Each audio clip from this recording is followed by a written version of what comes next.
Saludos, queridos estudiantes.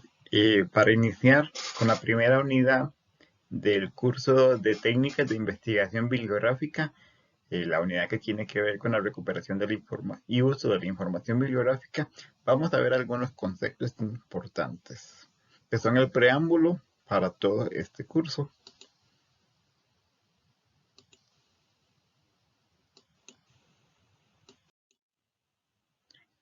¿Qué es investigar? El vocablo proviene de las raíces latinas, en específico de la entrada investigatio o investitiones, aunque otras fuentes alegan que proviene de la voz latina vestigio, que significa huella. Esas son las raíces de la palabra investigar. Investigar es estudiar, buscar información sobre un tema determinado, además de tratar de conocer algo a partir de la examinación.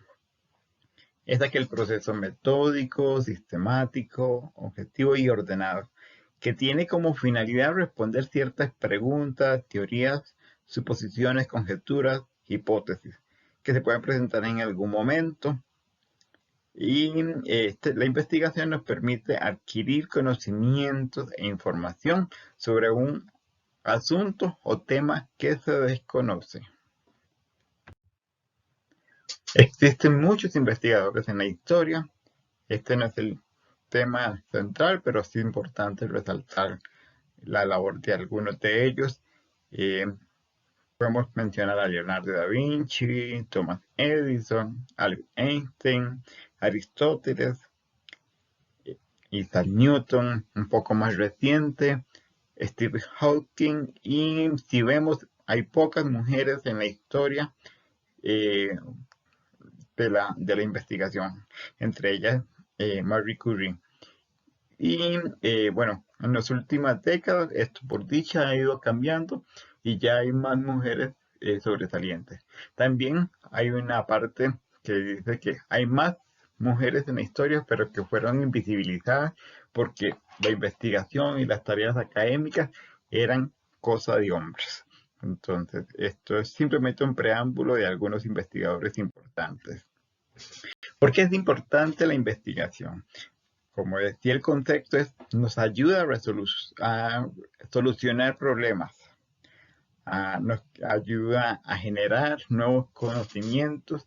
Sin la investigación no estaríamos en este momento con una computadora, con un teléfono celular inteligente, el hombre en la luna. Sin investigación no había una vacuna para el COVID-19, etc. Es muy importante. También estimula el pensamiento crítico, porque la persona investigadora no se queda con lo que le dan, siempre quiere más, quiere conocer más, comprobar teorías o refutarlas. Hay investigadores que están completamente convencidos de que alguna teoría es contraria a lo que se dice. Y esto ayuda a enriquecer al ser humano, al país y por supuesto al mundo.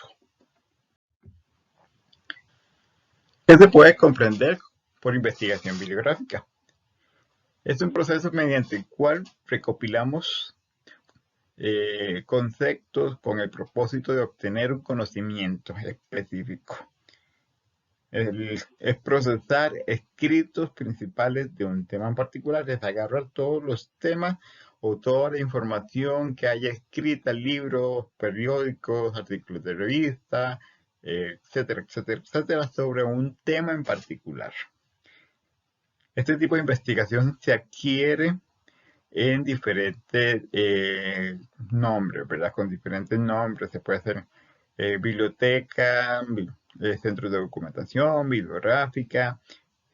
Algunas partes del mundo dicen gabinete, aunque aquí en Costa Rica esa palabra no es común. Literatura secundaria, resúmenes. Y las fuentes de información son lo que conlleva o paralelamente a la investigación bibliográfica. Una fuente de información es todo aquello que nos proporciona datos para construir hechos y bases del conocimiento. Son un instrumento para la búsqueda y acceso a la información. encontramos muchos tipos de fuentes de información dependiendo la búsqueda que hagamos. Si ya es una búsqueda de un tema muy conocido, sí puede ser que encontremos muchos tipos de fuentes de información, muchos artículos, muchos libros, páginas web. Pero si es un tema muy poco conocido, les pongo el ejemplo del COVID-19, es un tema que nadie conocía, entonces tuvieron que empezar a construir el conocimiento prácticamente de cero, eh, con las personas enfermas, con procesos científicos en situ. Entonces, ven la diferencia cuando no tenemos nada de información o cuando más bien tenemos mucha información. Existen tres tipos de fuentes de información. Está la fuente primaria, que es toda aquella información de primera mano. Es información original. Aquí esto es muy importante que les quede claro, es original de un trabajo intelectual. Están las fuentes secundarias, que es un contenido procesado de la fuente primaria. Es decir, ya para hacer información o fuentes secundarias, tengo que basarme en las fuentes primarias. Son productos de la interpretación de las fuentes primarias. Y por último está la fuente terciaria, que lo que busca es obtener datos de datos o condensar la información tanto de las fuentes primarias como de las secundarias. ¿Qué son las fuentes de información primaria? Las fuentes de información primaria son documentos originales, como decía la filmina anterior, reflejan el punto de vista de un participante o de un observador, ¿verdad? Reflejan registros directos no interpretados, como los que hablábamos con el ejemplo del COVID-19, y es un tema de investigación.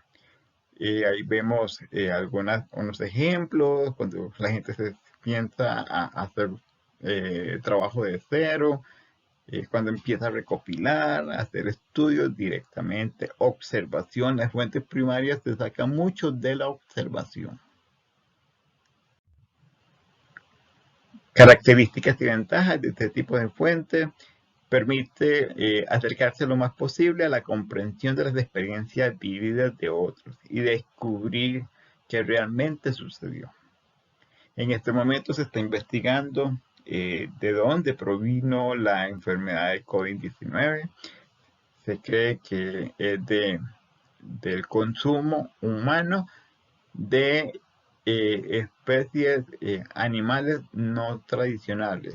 Entonces, por ahí se cree que esa es la razón, esa es una hipótesis. Entonces, los investigadores tienen que refutar o aprobar esa hipótesis. Vamos a ver qué nos depara el destino más adelante con este tema.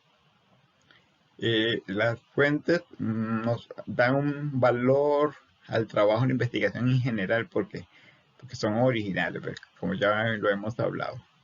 Fueron creados por un tiempo en particular, no ha sido filtrado, no ha sido manipulado, y la interpretación es original, es genuina. Presenta pensamientos y experiencias que nunca se habían trabajado, y es a partir de aquí que se empieza a crear información nueva. Ahora sí, ¿qué son las fuentes secundarias? Estos suelen ser un libro, pero un libro académico, que quede muy claro, no un libro de texto, ni un libro de literatura, una novela, sino un libro que contenga información original sobre un tema en particular y que nunca se ha trabajado. Entonces, tienen que tener mucho cuidado a la hora de cuando decimos que un libro es una fuente de información primaria o secundaria o terciaria. Entonces, tienen que tener cuidado, ¿verdad? Es cuando se crea y no se experimentó, no participó directamente de los eventos o condiciones. Las fuentes secundarias no son una evidencia per se, como sí pasa en la fuente primaria es un análisis o comentario derivado de las investigaciones puras o genuinas, o puede ser de otras fuentes secundarias. Características de este tipo de fuentes secundarias: no representan la investigación per se, como ya lo dijimos.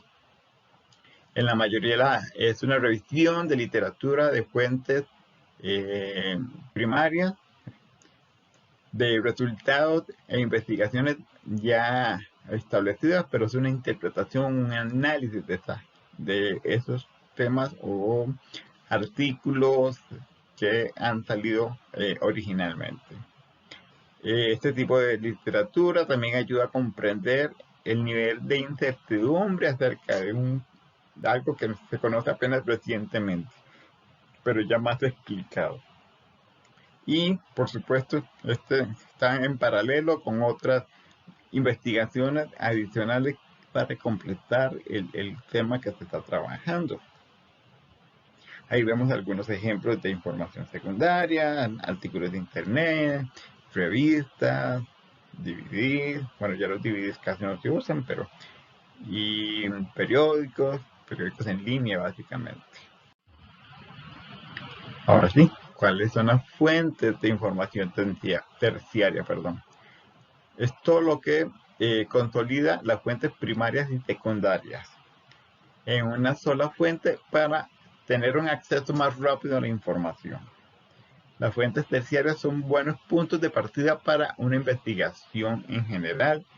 Se extraen significados esenciales de un tema para empezar una investigación nueva.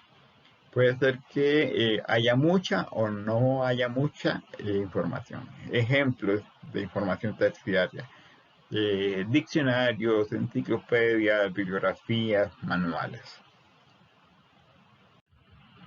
Pero vamos a ver aquí una lista más detallada de los tipos de fuentes. Las fuentes primarias, para que tengan bastante claro, es, como ya dijimos, es un fruto original de una investigación o creación artística, completamente original. Eso tiene que quedar muy claro. Fuentes primarias, originalidad. Como dijimos, son libros con una investigación reciente, nueva. Artículos de periódico, revistas, pero estos artículos de periódicos, si son artículos de periódicos, tienen que ser una investigación nueva, es decir, que el periodista esté detrás de la noticia, como se dicen popularmente. Otro tipo de fuentes son las publicaciones oficiales, como las cartas, oficios o todo lo que se provenga del gobierno. Cuando son congresos, discursos, conferencias, todo lo que tiene que ver con patentes de invención, las normativas, leyes, normas, decretos.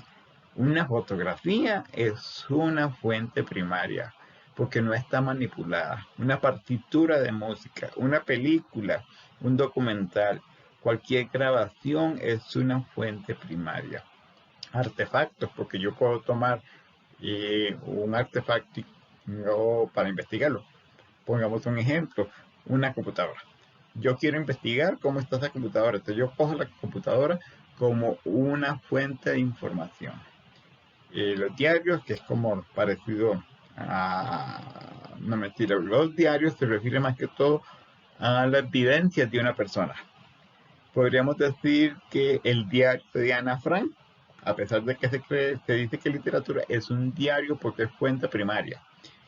Todos los diarios porque es una vivencia original de ella, sin manipulación.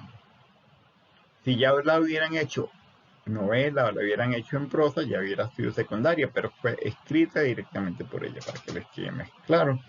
Todo lo que son comunicaciones por internet, los correos electrónicos, los audios, los WhatsApp, ahora los Telegram, publicaciones en las redes sociales, y hasta un TikTok es una fuente primaria. También son fuentes primarias las entrevistas, porque no hay manipulación. Todo lo que son correspondencias, correo electrónico o cartas escritas, las actas, que por lo general bien son documentos oficiales, y todo aquellos que son obras de arte, arquitectura e ingeniería.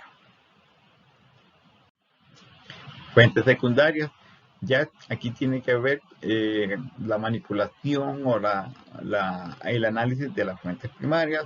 Entonces aquí podemos considerar que son las bibliografías, autobiografías, libros, no ficción, como ya lo dijimos,